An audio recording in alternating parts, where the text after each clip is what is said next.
أعوذ بالله من الشيطان الرجيم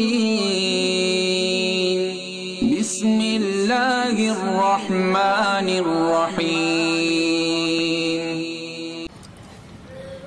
نحمد ونصلي على رسوله الكريم اما بعد فاعوذ بالله من الشيطان الرجيم بسم الله الرحمن الرحيم اقرأ باسم ربك الذي خلق خلق الإنسان من علق اقرأ وربك الأكرم الذي علم بالقلم علم الإنسان ما لم يعلم صدق الله العظيم قال النبي صلى الله عليه وسلم طلب العلم فریضۃ علی کل مسلم او مسلمہ او کما قال علیہ الصلاۃ والسلام۔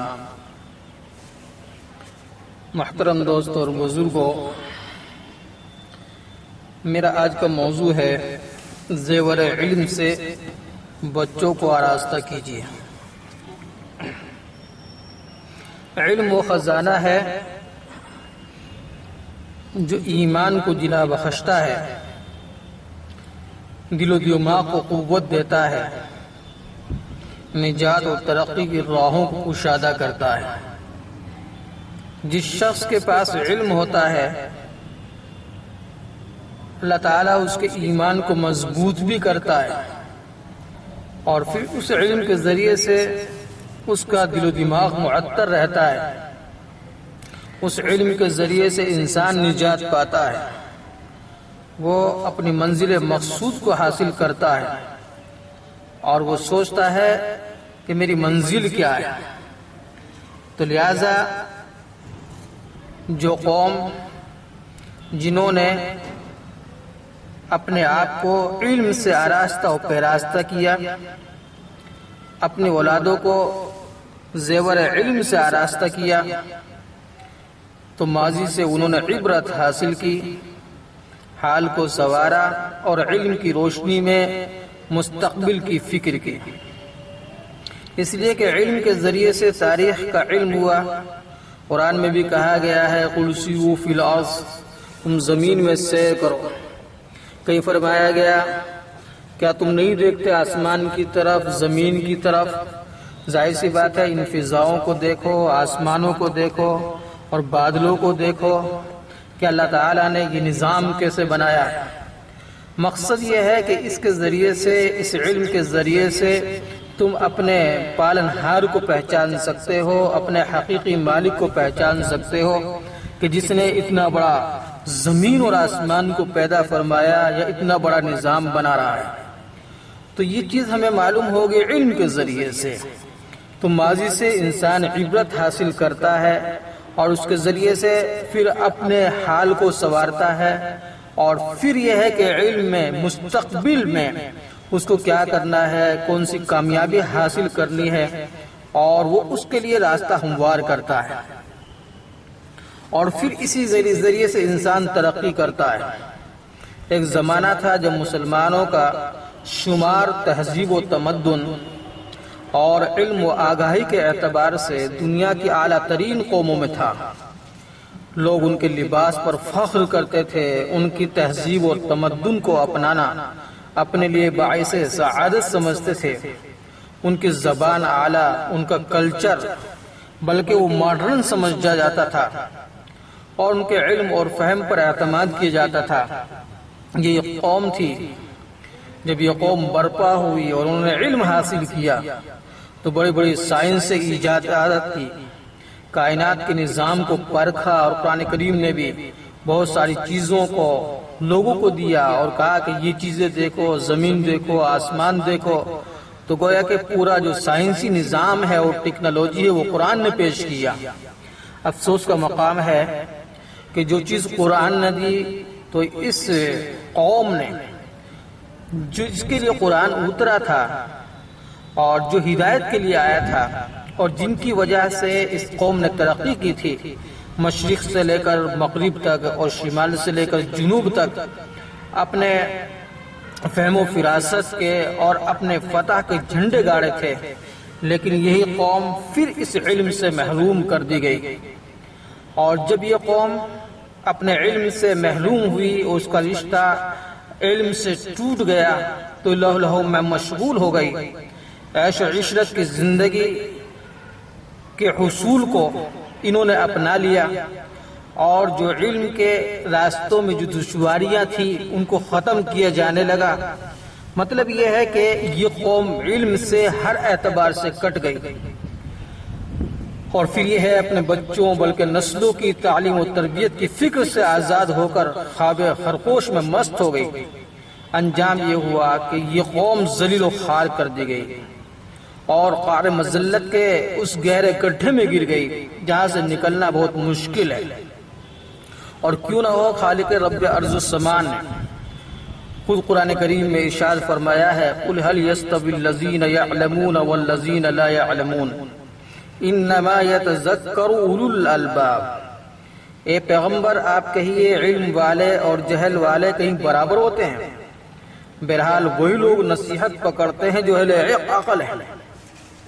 تو قرآن نے علم پر زور دیا، اور خود دیکھو پہلا پیغام جو نبی اکرم صلی اللہ علیہ وسلم پر غار حرا میں نازل کیا گیا، اس وقت کے حالات یہ تھے، گھٹا ٹوپ اندھیرا تھا، چاروں طرف سے ظلم، تشدد، قتل و غارت گیری، لوٹ کھسوٹ کا بازار گرم تھا، اور شراب نوشی عام تھی، ذرا ذرا سی باتوں پر قتل و غارت گیری، لوٹ کھسوٹ کر دی جاتی تھی، عورتوں کو ذلیل و خوار کیا جا رہا تھا، بلکہ ان کو زندہ درگور کیا جا رہا تھا۔ عورتوں کا مقام اشرف المخلوقات کے بجائے حیوانات سے بدتر تھا۔ ایسے حالات میں جب سب سے پہلے آسمان سے جو وحی نازل کی گئی تو اس کے الفاظ یہ تھے، اقرأ بسم ربک الذی خلق، پڑھو آپ کا رب تمہیں دے گا، بخشے گا، عطا کرے گا۔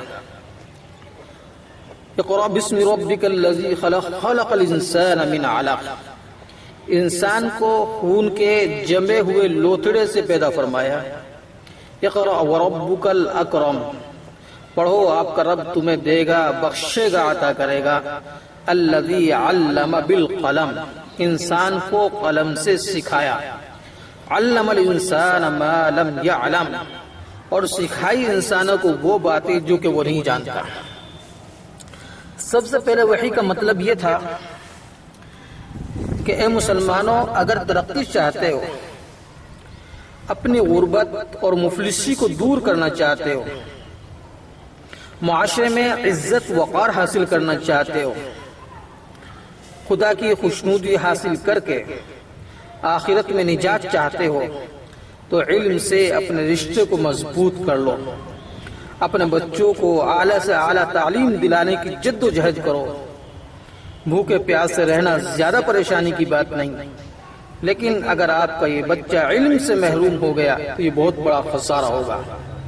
تو اس کی طرف توجہ دلائی اسلام نے، حضور اکرم صلی اللہ علیہ وسلم نے، اور فرمایا گیا کہ اگر کسی قوم کو ترقی کرنی ہے تو اسے علم کا حصول کا اپنانا ہوگا، اسے علم کو حاصل کرنا ہوگا۔ تو جہاں ہم یہ سمجھتے ہیں کہ اپنے بچوں کو علم سے بہراور کریں، ان کو علم سکھائیں، ساتھ ہی اپنے پڑوس اور محلے کے ان غریب خاندان کے بچوں کو بھی فکر کیجئے جن کے والدین غربت، جہالت کی وجہ سے اپنے بچوں کو مزدوری میں لگائے ہوئے ہیں، یا بے فکری کی وجہ سے بچے محلے کی گلی کوچوں میں آوارہ گردی کرتے اور گلی ڈنڈا کھیلتے نظر آتے ہیں۔ ان کے والدین اور سرپرستوں کو متوجہ کیجئے کہ اپنے بچوں کو کسی مدرسے میں داخل کرائیں، ان کی تعلیم کا بندوبست کریں۔ اگر والدین اخراجات کی شکایت کریں تو آپ ہمت کیجئے، قدم آگے بڑھائیے۔ اگر اللہ رب العزت نے مال و دولت سے آپ کو وافر حصہ دیا ہے تو اخراجات کی ذمہ داری اپنے اوپر لیجئے، ورنہ محلے والوں کو جمع کیجئے، کمیٹی بنائیے اور لوگوں سے اپیل کیجئے کہ پورا محلہ مل کر محلے کے ہر بچے کی تعلیم کا نظم کریں اور اپنی گاڑی کمائی سے ان بچوں کی تعلیم میں مدد کریں جن کے والدین غربت کی وجہ سے انتظام نہیں کر سکتے، کیونکہ اللہ رب العزت نے جو لوگ غریب ہے، یتیم ہے، مسکین ہے، تو ان کو حکم دیا ہے کہ جو لوگ مالدار ہیں وہ ان لوگوں کا خیال رکھیں، اور اس کی بڑی بڑی فضیلتیں ہیں۔ چنانچہ خود قرآن کریم میں اللہ تبارک و تعالی ارشاد فرماتا ہے من ذا الذی یقرض اللہ قرضا حسنا، جو شخص بھی قرض حسنہ دے گا غریبوں کو، یتیموں کو، مسکین کو خرچ کرنے پر، اللہ تعالیٰ اس کو قرض حسنہ سے تعبیر فرماتا ہے کہ تم نے قرض حسنہ گویا کہ اللہ کو دیا۔ اور جو لوگ یتیموں پر، مسکینوں پر اور ان کا خیال کرتے ہیں، ان کی کفالت کرتے ہیں، اللہ ان کو بڑا زبردست نوازتا ہے۔ ایک مشہور واقعہ ہے حضرت عبداللہ ابن مبارک رحمۃ اللہ علیہ کا، کہ ان کا معمول تھا ایک سال حج کرتے تھے اور ایک سال جو ہے عمرہ کیا کرتے تھے۔ ایک سال جب وہ بیان کرتے ہیں میرا حج بیت اللہ کا سال تھا، میں 500 اشرفیہ لے کر حج کے ارادے سے نکلا اور چاہا کہ میں راستے سے اونٹ خریدوں۔ میں وہاں پر پہنچا جہاں اونٹ خریدنا تھا، تو میں نے دیکھا کہ وہاں پر ایک اونٹ مرا پڑا ہے اور ایک عورت ہے وہاں پر بیٹھی ہوئی ہے اور وہ مردہ گوشت نکال رہی ہے۔ مجھے دیکھ کر بڑا تعجب ہوا، خیر میں خاموشی کے ساتھ کھڑا رہا۔ اس عورت نے اس مردار کو نکالا اور گوشت کو نکال کر بہت تیزی سے گئی، تو میں بھی اس کے پیچھے لپکا اور میں نے کہا اللہ کی بندی یہ تم نے کیا کر رہی ہو، یہ تو حرام گوشت ہے۔ وہ گھر پہنچی اور اس نے اپنے گھر میں ہانڈی میں اس کو بنانے شروع کیا، اور اس وقت میں نے پوچھا کہ تم یہ کیا کر رہی ہو؟ تو اس نے کہا کہ تم ہو کون؟ انہوں نے کہا میں ایک شخص ہوں، میں نے تمہیں دیکھا کہ تم یہ کام کر رہی ہو۔ تو اس نے کہا دیکھو بات یہ ہے کہ میں 3 دن سے فاقے میں ہوں، حالت یہ ہے کہ 4 میری بچیاں ہیں، کفالت کا میرے پاس انتظام نہیں ہے، میرے شوہر کا انتقال ہو چکا ہے، اور میں اس حالت میں پہنچ چکی ہوں الا مسترجت الیہ، کہ جب انسان مجبور ہو جائے، جان کنی کی حالت ہو، بھوک پیاس کی شدت ہو، اور اس کے سامنے یا تو زندگی ختم کرنے کے علاوہ کوئی چارہ نہ ہو، یا پھر یہ ہے کہ حرام مال رکھا ہوا ہو، خنزیر کا گوشت ہو، تو شریعت نے اس کو اجازت دی ہے اس کو استعمال کر لیں۔ تو اس نے کہا میری حالت یہ ہے۔ تو اس وقت عبداللہ ابن مبارک رحمۃ اللہ علیہ کو بڑا ترس آیا اس عورت پر، اور چہ جائے کہ وہ جتنی بھی اشرفیہ تھی اس کو دے دے، اور کہا میرے لیے دعا کرنا۔ وہاں سے واپس لوٹے، گھر آئے۔ جب حجاج کرام واپس آ رہے تھے تو ان سے ملاقاتیں ہوئی، تو آپس میں گفتگو ہونے لگی، ایک دوسرے کو مبارکباد دینے لگے۔ تو ان کا منشا یہ تھا کہ اللہ تعالیٰ آپ کے حج کو مبارک کریں، لیکن انہوں نے حضرت عبداللہ بن مبارک کو مبارکباد دی۔ ان کو تعجب ہوا، پوچھا بات کیا ہے؟ کہ حضرت آپ تو وہاں موجود تھے، ہم نے آپ کو دیکھا ہے، لیکن رات کے وقت میں جب یہ لیٹے تو حضور اکرم صلی اللہ علیہ وسلم کے خواب میں تشریف لائے اور کہا عبداللہ تم نے میرے خاندان پر رحم کیا، ان کو اشرفیہ دی، اللہ تعالیٰ کو یہ ادا اتنی پسند آئی تو ایک فرشتہ تیری صورت کا مقرر کر دیا جو ہر سال تیرے لیے حج کرے گا۔ سبحان اللہ۔ تو جو لوگ اللہ کے دین کے لیے،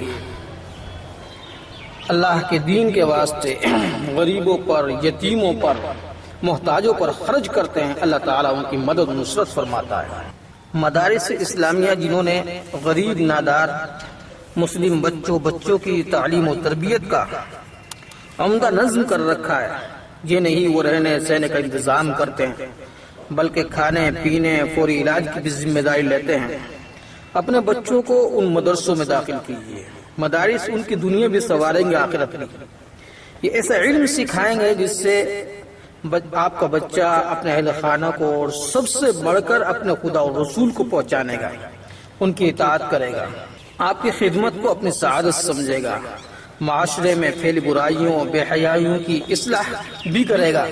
وہ علم چندہ مفید نہیں جو آخرت کو فراموش کر دے، خدا سے انسان کے رشتے کو توڑ دے، گمراہی اور ضلالت کے اندھیریوں میں لے جا کر گرا دے۔